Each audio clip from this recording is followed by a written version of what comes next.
maamulka iyo mas'uuliyiinta shirkadda Shiraaqle Company oo shir jaraad ku qabtay maanta magaalada Hargeysa ayaa waxa ay sheegeen inaanay iibsanin dhulka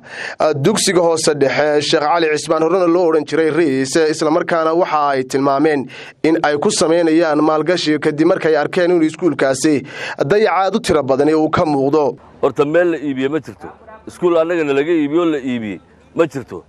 dadkeenu wuxuu bay ku cararaan hadii jeer haday arkaan wax yar iyagoon hubsan waxba la iibiyay umay magaalada la galaan horta waxna laga iibiyo ma jirto si la wada ogay iskuulku uu dayacasnaa aad buu burburaha caafimaadkiisa waxba finish buha waxaan isku afgaranay markaa wasaaradda waxbarashada wasiirkeeda iyo maayarkaba inaan iskuulka hagaajino dayactirno wixii ka dhiman dayactirno iskuulada waxbarashada ila siyaasadeeya ma wanaagsan oo laga soo qaado wax kale way iskuulkan wuxuu ka mid yahay iskuulada dalku ka mid yahay kama duwana mid waliba waa talaga sii jeediyay wuxuu kaga duway dadka sheegi doona iyaga sheegi doona marka anu hadaan Shiraaqle group waxaanu cadeynaa horta wax laga iibiyo iskuul laga iibiyo annaga ma jiro wal maal gelinay waan ka shaqeynay hantideedii baa gashay waan dayactirnay isla markaa inaan annaguna uga faa'iideysano guryaha sida iskuulada kalaba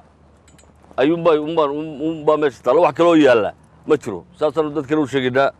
argusaas fiican annagana laga iibiyo la iibiyay ma jirto sidoo kale salaadiintii ka hadashay halkaas ayaa waxay sheegeen si weyn u soo dhaweynayaan maalgashiga lagu sameeyo meel kasta oo kamid ah Soomaaliland wasaaradda waxbarashada heshiis kula gashay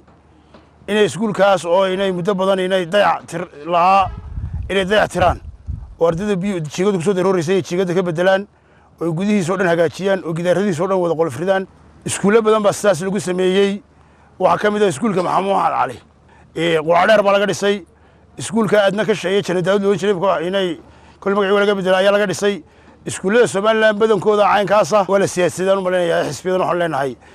ganacsiga siyaasadda kadib Cabdirashiid Cabdiwahaab Xuseen Universal TV Hargeysa.